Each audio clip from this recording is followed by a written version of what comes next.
Revenge with Karen. I'm sure we'll all sleep easier knowing you won't be sabotaging us anymore. That's how it started. No warning, no whisper. Just the CTO's voice crackling through the all-hands Zoom, tinny and smug, echoing off 1,000 home offices like a goddamn executioner reading from cue cards. Julia blinked once, twice, fingers frozen above her keyboard. The company Slack blew up in real time, peach emojis, stunned silence, one rogue crying gif from someone who clearly clicked too fast. Effective immediately, he went on, pretending not to smirk. Julia Edwards is no longer with the company. Legal has issued a 1-year non-compete, which she has agreed to. We appreciate her past efforts.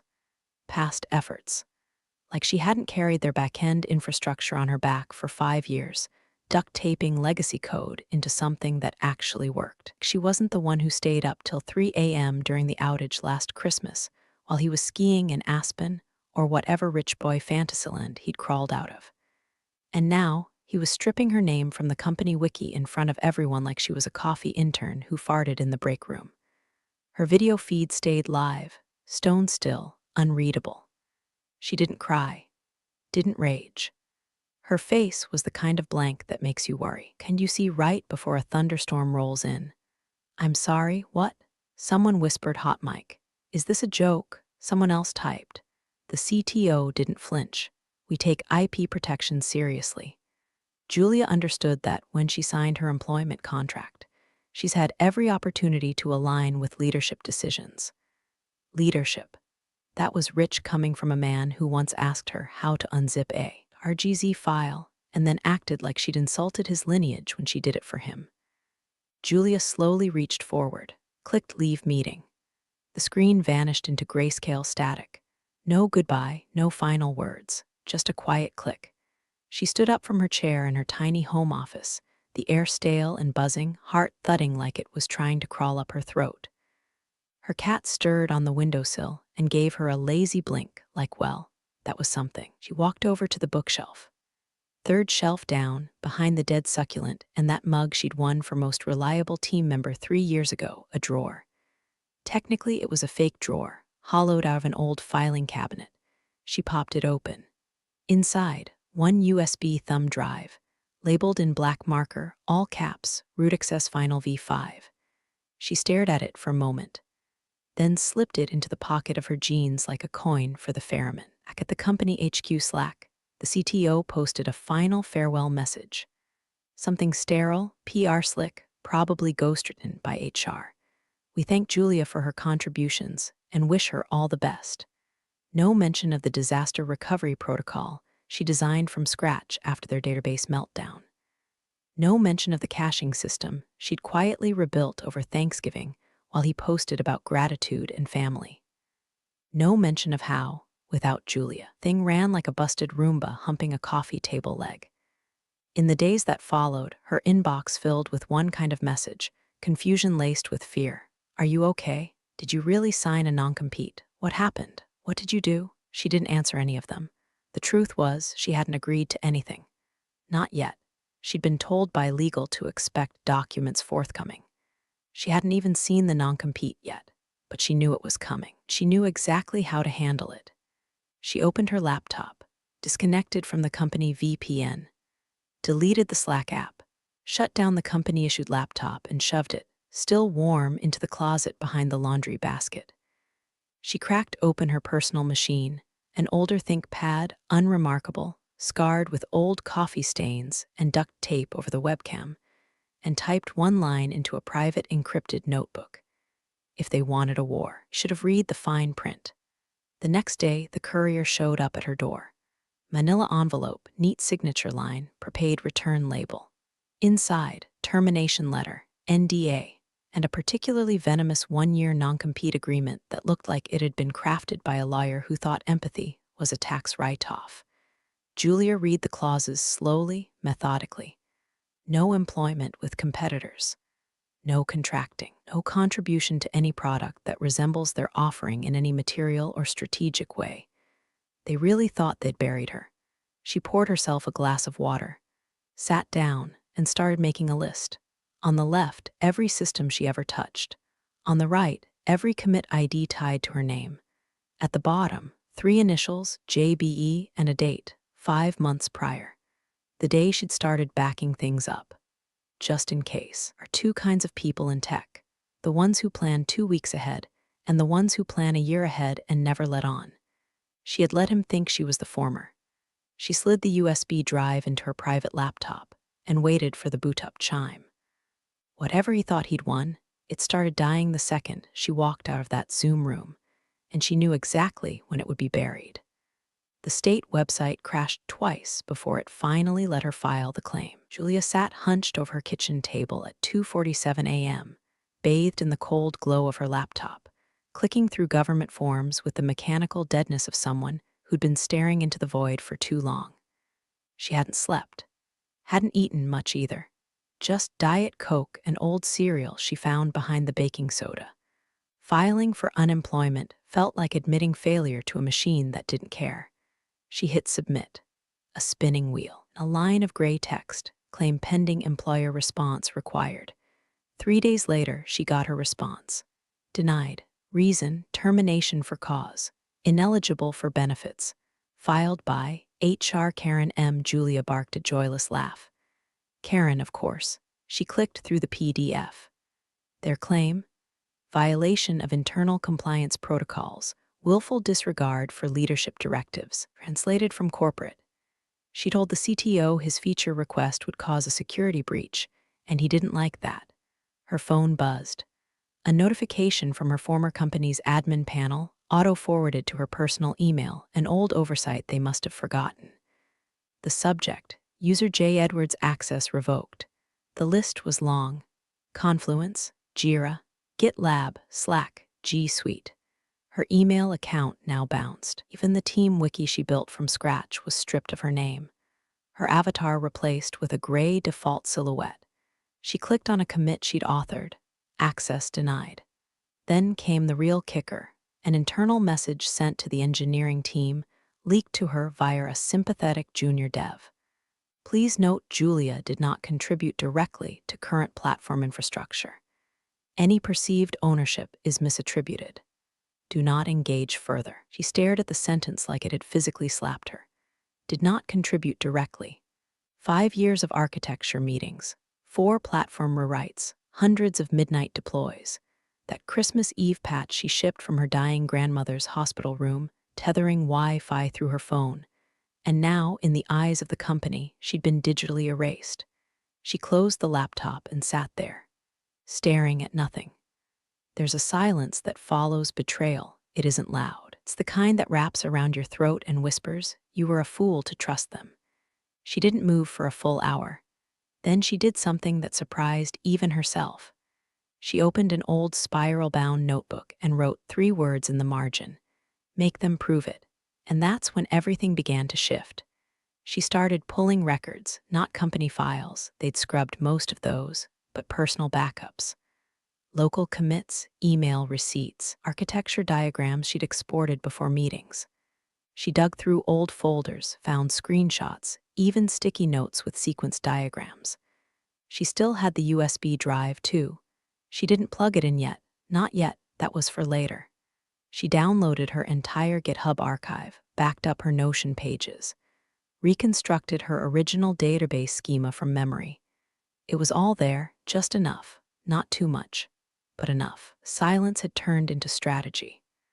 Later that week, she walked into a law office on the east side of town, modest building, no-nonsense signage, receptionist who looked like she'd seen 10,000 sob stories and still had sympathy left. Julia Edwards. Yeah, Mr. Latner will see you now.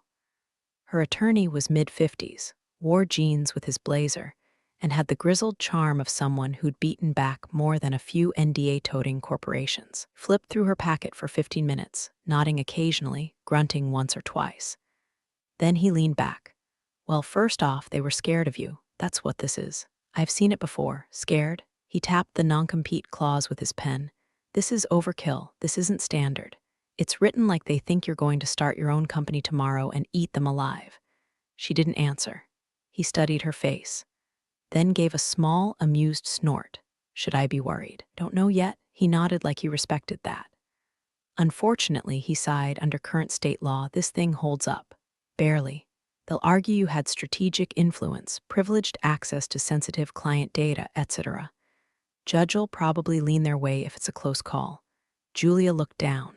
But he added, and this is a big but, there's legislation. Just passed. Doesn't go into effect until January 1st next year.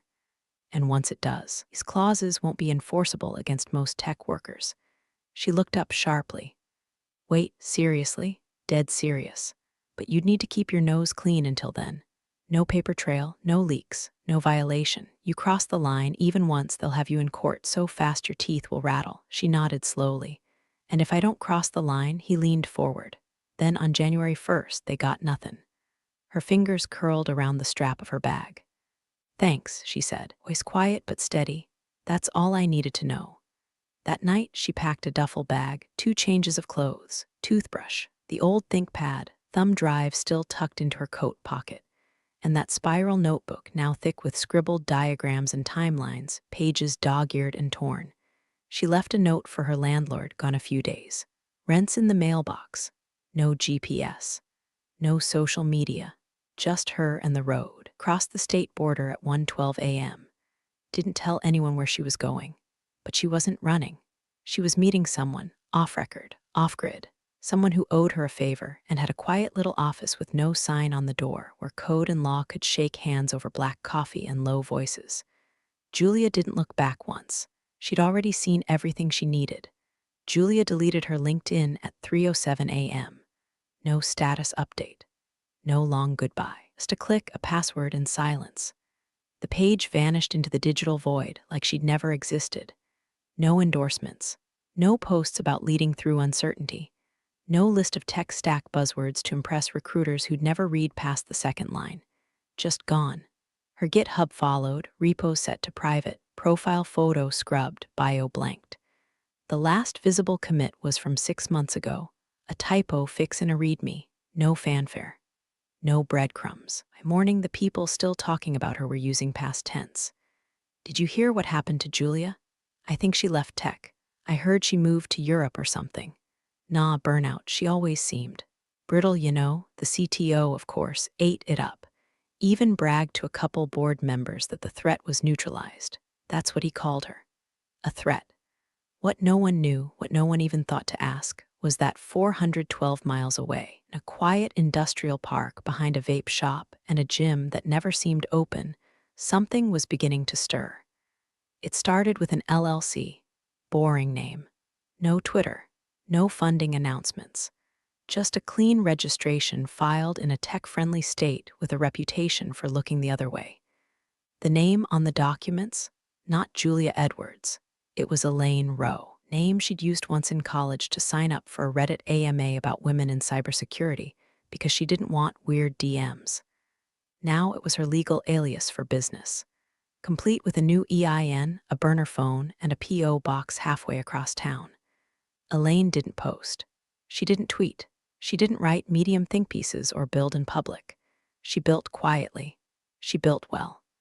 It wasn't a solo act either. 2 names on the payroll, Devin and Kara, old interns. The only 2 people she trusted anymore.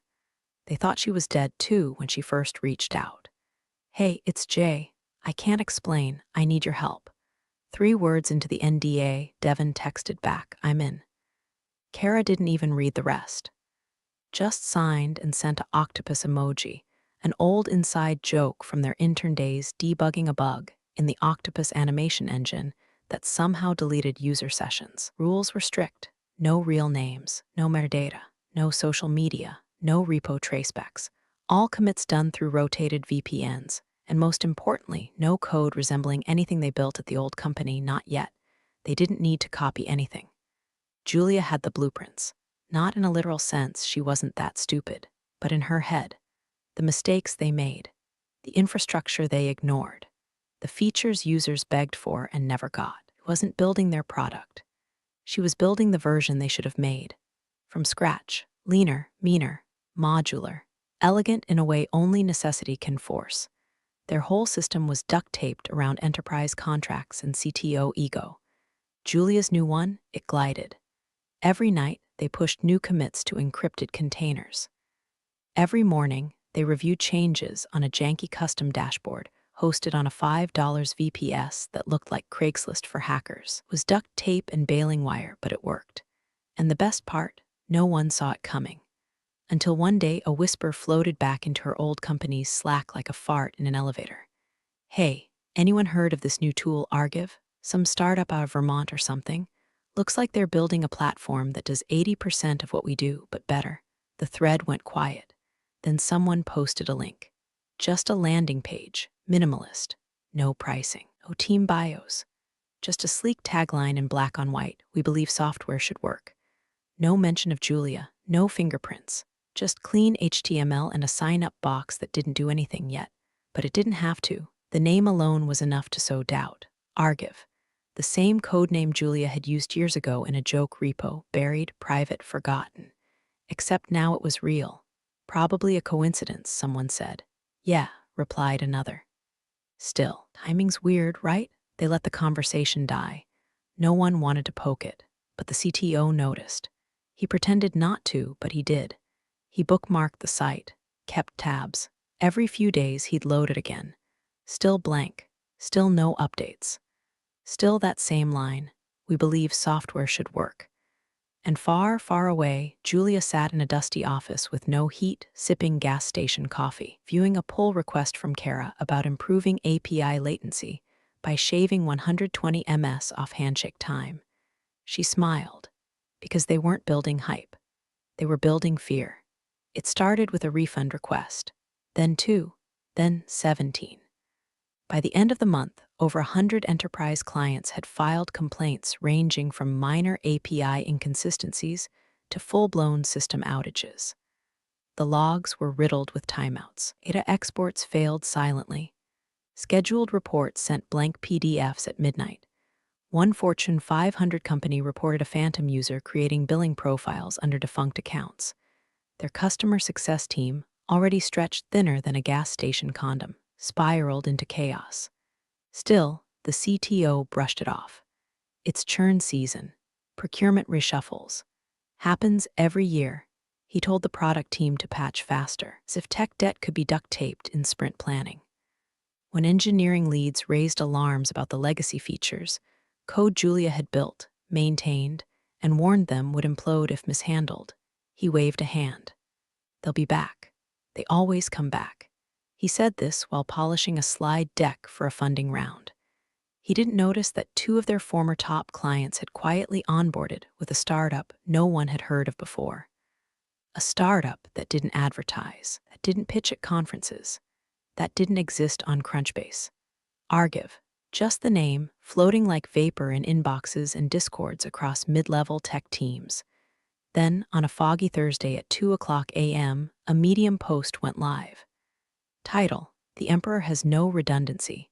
A cautionary tale in mismanaged infrastructure. Author: Basilisk Dev. It was brutal. Surgical. Not angry, precise. Post walked through the architecture of a large B2B platform, uncannily similar to Julia's old company. It highlighted a dependency chain collapse between 2 services that hadn't been updated since 2018. It dissected a caching pattern that led to silent data corruption under load. It even referenced an internal system called Falcon Bridge, a name that had only appeared in internal Slack threads, and one drunken offsite where Julia coined it as a joke. Falcon Bridge sounds like a haunted zipline, she'd said, and the name stuck. Only 3 people had ever referred to it as that publicly, and one of them was gone. Who the hell is Basilisk Dev? Someone whispered in Slack. Doesn't matter. This is bad. The post spread like malware. CTOs forwarded it to their CIOs.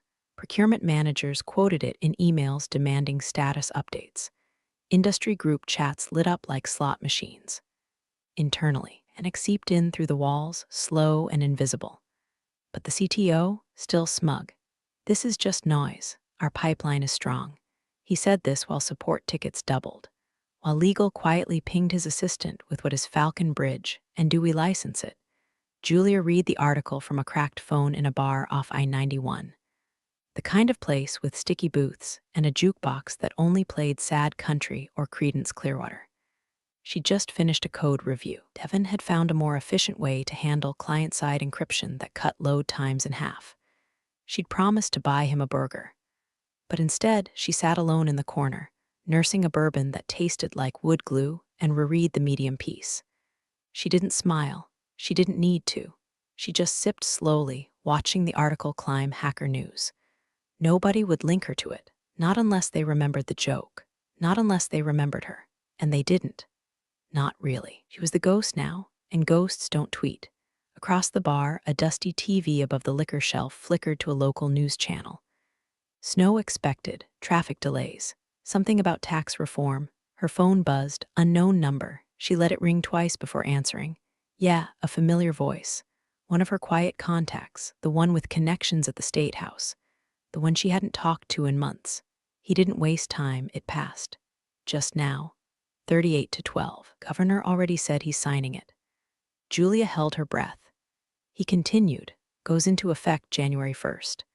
Non-compete's done, at least for tech workers. You're in the clear, just a few more months. The line went quiet, then you knew, didn't you? Julia exhaled through her nose, watching condensation fog the bar window. I hoped, she said. He laughed once, dry and low. Then I guess they're screwed. She hung up. Outside, the first flakes of snow began to fall. The bourbon burned, clean and steady. Inside her coat pocket, the thumb drive rested. Still there, still untouched, but not for long. There was a moment, somewhere between the fourth straight night of code refactoring and the 28th review of legal language, when Julia realized what she'd built wasn't just a product. It was leverage. It started with a skeleton. The same architectural principles she'd once pitched in conference rooms filled with execs more interested in branding colors than data integrity. But this time, she wasn't asking anyone's permission. There were no decks, no stand-ups, no let's circle back. Just code, clean, fast, and hers. The product didn't even have a public name yet. Internally, they still called it Argive, though it wouldn't stay that way for long. But it was ready, built from the ground up in a parallel, modular structure.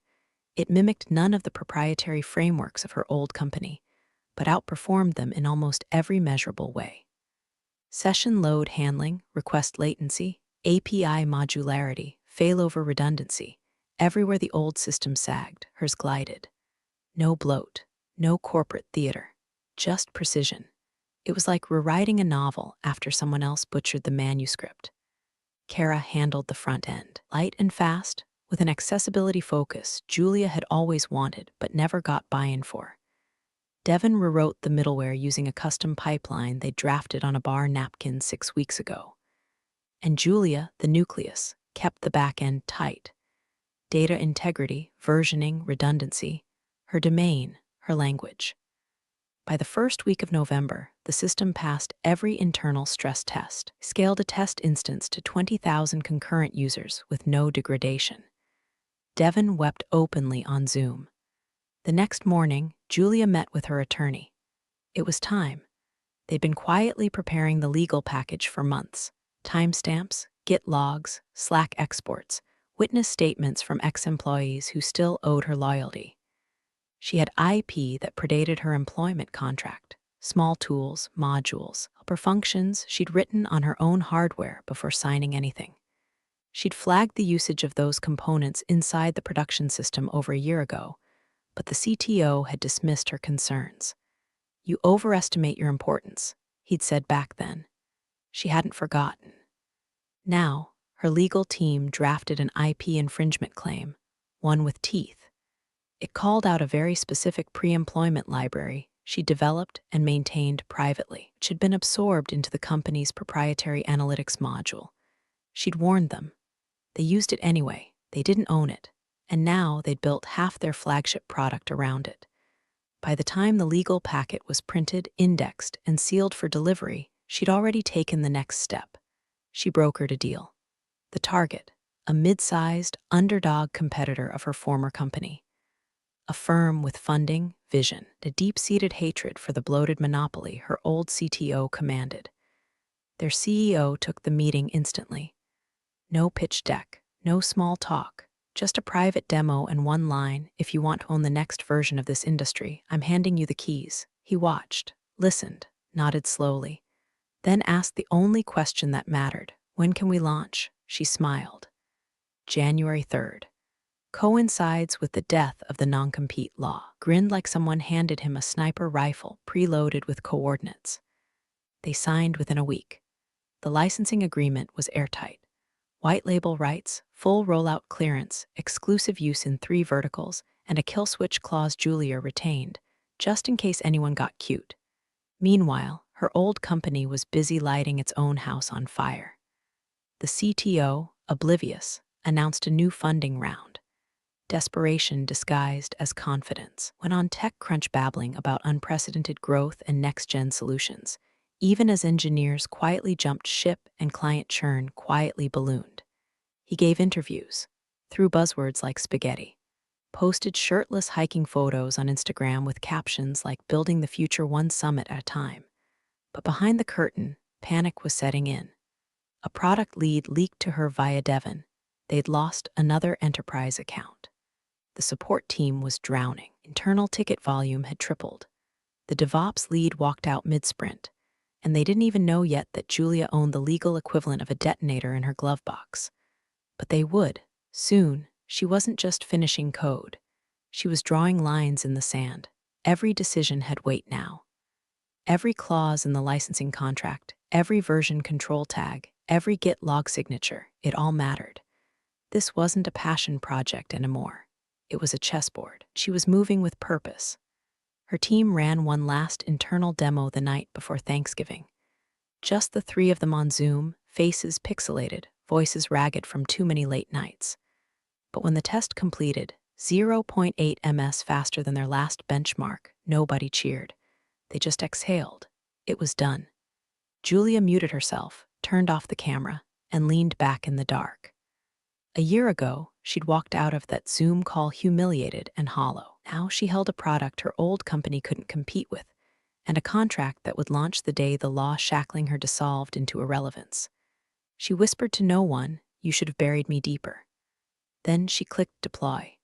The letter landed on the CTO's desk on a Tuesday morning, sandwiched between a venture partner follow-up and a catering invoice for a leadership offsite that never happened. Cream envelope, embossed seal. No drama, no legalese tantrum. Just 5 quiet pages, calm, brutal, and airtight. Subject: immediate cease and desist unauthorized use of proprietary software components from Latner and Rowe LLP to Redacted Tech Corp. Atten, Chief Technology Officer. The opening paragraph was surgical. Respectful, even. It cited specific modules, pre-employment timestamps, dependency graphs. One particular line, component originally authored and registered under Julia Beatrice Edwards, March 12, 2017, was underlined in blue ink, hand-initialed. At first, he laughed, out loud, right in the middle of the office. "Is this a joke?" he barked, waving the letter like a parking ticket. "She's not even in the industry anymore. We nuked her career. Someone Google this law firm, they probably specialize in dog bite cases." But the laughter didn't ripple far. The product manager who'd replaced Julia looked pale.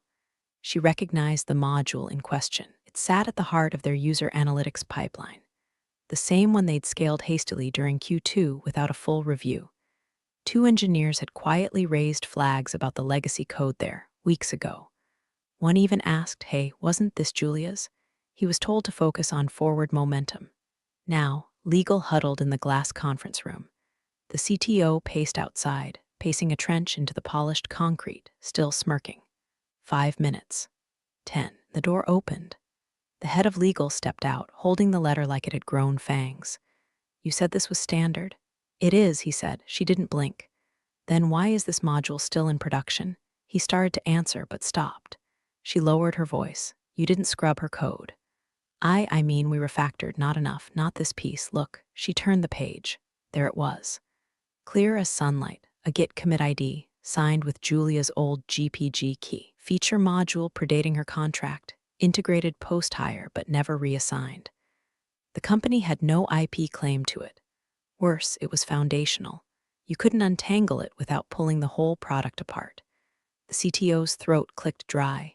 Could we buy her out? Not with that license clause. She owns it, period. He didn't speak for a long moment. Then he grabbed his phone and dialed the number he hadn't touched in nearly a year. Disconnected. No voicemail. Texted, Julia, let's talk, please. Message failed. He tried again. Same result. His face tightened. Then came the call from legal. She's filed for a temporary injunction. Judge is reviewing. Expect a hearing date within the week.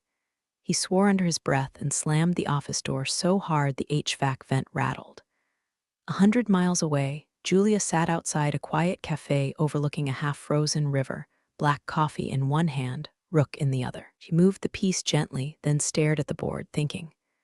Across from her, Devin watched her phone light up unread. 3 missed calls, 2 texts, all from his old number. Julia didn't look up, let him sweat. Devin chuckled, then opened his laptop. Update from Latner. Judge set the hearing for December 19th. They're rushing to get ahead of the law change. She finally looked up. Her eyes were steady, calm, let them. The wind rolled past, brittle and dry. Somewhere nearby, a dog barked. A kid yelled something about hot chocolate. She moved her queen, took Devin's bishop, and leaned back. Your move. He stared at the board and laughed. You planned this far ahead? Julia didn't answer. She just sipped her coffee, eyes on the board. Across the chess squares, the game was already over. He just hadn't realized it yet, just like the CTO. At first, it was just whispers. Slack thread quietly renamed from Hash Product Insights to Hash Project Phoenix, as if a new name could exorcise the old rot. Engineers were told to drop everything and start refactoring legacy modules. No specifics, no timelines, just panic disguised as urgency. The CTO called it a strategic rewrite, but the team knew what it was. Code triage. Within 48 hours, the engineering org resembled a battlefield. Pull requests collided like bumper cars. One senior dev rage quit after being told to just remove Julia's patterns with no guidance on how to replace them. Another accidentally wiped half the staging environment trying to reroute dependencies. In the background, the Slack DMs churned. Who the hell still has access to those original commits? I thought we deleted the backups. We did. But Git's forever, bro. Dude, she's citing stuff from 2017. Even as GPG. Legal's asking if we ever documented that library integration. We didn't, right? I'm not answering that on Slack. The CTO started hosting daily stand-ups. He called them war rooms. Nobody laughed. He barked orders, demanded timelines, insisted they could rebuild the system without any of her fingerprints. But the truth was, Julia was the system. Her fingerprints weren't just in the codebase. They were in the logic, the architecture, very bones of the product. You couldn't rewrite her out, not without amputating every limb. And then the deposition requests started arriving. Email, certified mail, process servers at home addresses.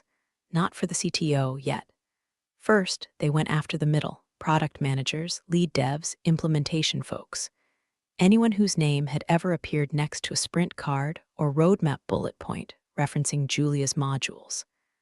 Latner's legal team was relentless, calm, polite, vicious. Every document came with exhibits. Exhibit A, Slack transcripts referencing Julia's work. Exhibit B, internal wiki pages showing her authorship.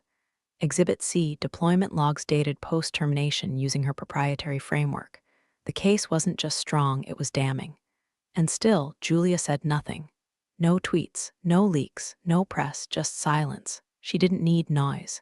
The paperwork was doing the screaming for her. At HQ, engineers began sending anonymized resumes to recruiters. The VP of product updated his LinkedIn at 2 a.m., quietly removed his tenure. One developer ghosted mid-sprint and was last seen in a subreddit about off-grid living in Oregon. Then someone leaked the memo. It was short, unsigned, possibly printed and scanned to hide metadata.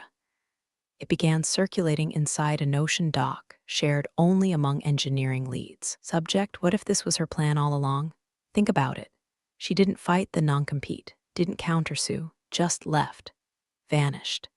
Then a year later, she reemerges with a product that mirrors ours, but better, with legal claims that predate her employment. with documentation so tight we can't even poke holes. What if she knew we'd do this? What if she let us bury ourselves? An engineer added a comment in the margins, like she was playing chess and we brought Uno cards. The CTO saw the leak. He flipped, called an emergency meeting, accused the team of disloyalty, threatened to lock down internal tools, demanded everyone tighten ranks. But the damage was done. Fear had replaced faith. They didn't believe in him anymore. Worse, they believed in her. And Julia? She sat in a small, windowless conference room with Latner and his team, flipping through deposition packets while sipping weak green tea from a paper cup. Across the table, one of the junior attorneys blinked. "You really documented all this just in case?" She didn't look up. "I don't do just in case," he swallowed. "So what happens next?" Julia smiled faintly, the way you do when the storm you saw coming finally arrives. "Next," she said, "we let them keep digging." And outside the room, court clerk posted the hearing agenda to the docket. Case number 23CV 1987 motion hearing scheduled. December 19, 10 o'clock a.m. Subject. Edwards v. Redacted Tech Corp injunction and ownership claim the countdown had begun. The courtroom smelled like cold coffee and printer toner. It was one of those beige government rooms with bad acoustics and worse lighting, everything buzzing under cheap fluorescents and slow-turning ceiling fans. December sunlight cut through dusty blinds in uneven lines, striping the floor like bars. Julia sat at the plaintiff's table in a charcoal blazer, no jewelry, hair tied back, gaze fixed ahead. Her expression was unreadable, calm, still, like a pond before a storm. No theatrics, no visible tension. Just silence, coiled and deliberate. Across from her, the CTO sat next to his counsel, trying to look composed. His suit was too new, his tie too tight. His knee bounced beneath the table, a tremor he couldn't kill. His lawyer stood up first, gray-haired, polished, and full of old-school smugness. The kind of man who'd never lost sleep over paperwork, because he assumed his name carried more weight than the law itself. "Your Honor," he began, voice rich with courtroom confidence, "Miss Edwards knowingly signed a 1-year non-compete agreement upon her termination. Despite this, he has launched and licensed a product that directly competes with our client's flagship platform within the restricted time frame." He smiled as if he'd already won. The judge nodded, expression blank. "Continue." The lawyer stepped toward the bench, holding up a neatly highlighted version of Julia's non-compete. "We are requesting a permanent injunction against the sale, license, or further development of Miss Edwards' product and immediate disclosure of her collaborators and funding sources. In short, she is in material breach." Julia didn't move. Her attorney, Mr. Latner, rose slowly. No theatrics, no raised voice, just a soft shuffle of papers and a nod. "Your Honor, that clause is no longer enforceable." The CTO's lawyer scoffed, loud enough to draw a glance. Latner continued. "Per State Labor Code Amendment 74B, Section 2, Subsection A, effective January 1st of this year, non-compete clauses for software professionals in the state are deemed unconscionable and void." He didn't raise his voice. He didn't need to. He slid a single-page printout across the table toward the judge, highlighted in clean, blue ink. The judge adjusted his glasses. "Read the line aloud. A contractual provision that restricts a software professional's ability to work in a similar role or industry shall be considered void as against public policy." Silence. The CTO's lawyer leaned forward to read. Then again, then slower. His face, once casual and certain, began to shift, eyebrows drawing inward, jaw tightening, lips twitching toward disbelief. He opened his mouth, closed it, turned to the CTO, whispering something urgent. CTO's smile faltered. Just for a second, just long enough. The judge looked up. "So then Miss Edwards was never in breach." Latner nodded. "Correct, Your Honor." The judge set the page down gently, like it might explode if handled too roughly. "Well," he said, "I'll review both sides fully, but the statute is clear. Unless the defense can present a compelling argument that this law doesn't apply, which seems unlikely, then yes, she was never in breach." Julia inhaled. Just once, slow, controlled. She hadn't breathed like that in a year. The CTO's lawyer remained standing, but his spine looked weaker now. He whispered again, more frantically. And then the CTO leaned in, eyes wide, voice barely audible but caught by the court mic. "What's happening?" The lawyer didn't answer at first. Then he turned, lips tight, voice low and bitter. He knew, he said. He knew the law would flip. The whole time, he knew, across the courtroom. Julia didn't flinch. She didn't smirk. She didn't even blink. Because the only thing louder than revenge is the silence of being right. The ruling came just before noon on a Thursday. A day so unremarkable it felt like the universe was daring her not to savor it. The judge's decision was crisp. No grandstanding, no dramatic pause, just the clean crack of the gavel and one clear sentence that would echo through the tech industry like a thunderclap. The court finds that the plaintiff retains ownership of the original intellectual property in question, and the defendant must obtain a licensing agreement for continued use, effective retroactively. The CTO didn't stand, didn't move. He looked like someone had pulled the air out of him. Not just because they lost, but because it was binding, built their castle on her foundation. And now, the foundation had a rent sign. The ruling hit the news within the hour. Engineer wins landmark IP case. Non-compete overturned by new law tech giant owes millions after failing to scrub ex-employee code David vs. Goliath. Julia Edwards vs. Her former CTO investors didn't wait for spin. They pulled funding within days. The Series C round collapsed like a lung. Contracts were paused. Procurement teams started sending emails with subject lines like reevaluation of platform viability.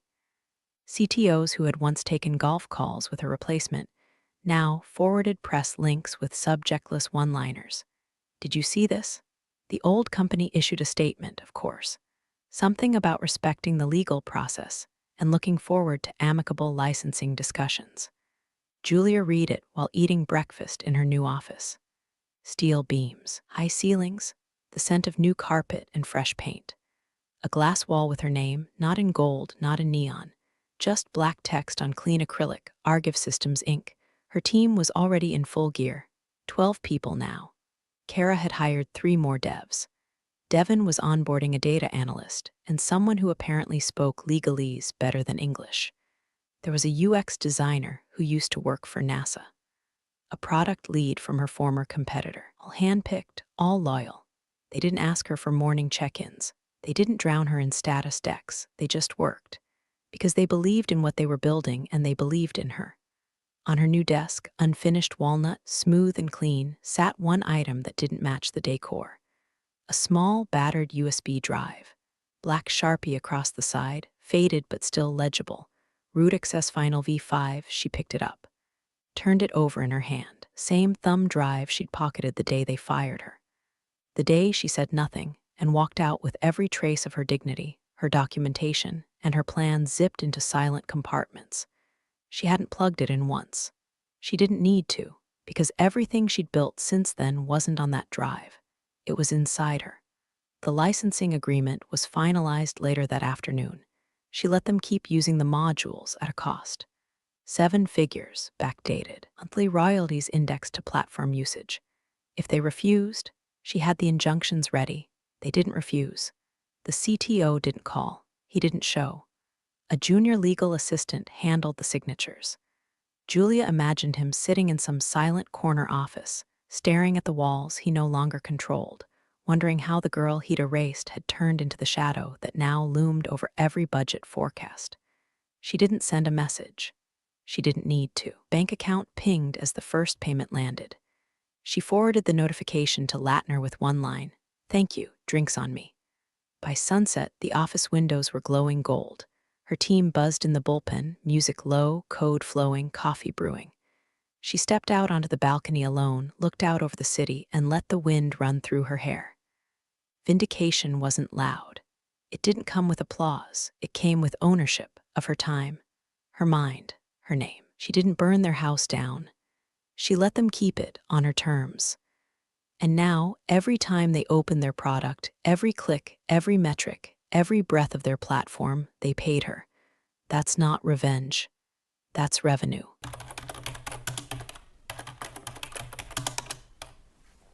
you're the real stars of the corporate jungle. Thanks for watching. Hit subscribe, or I'll flick the switch on your old cubicle memories.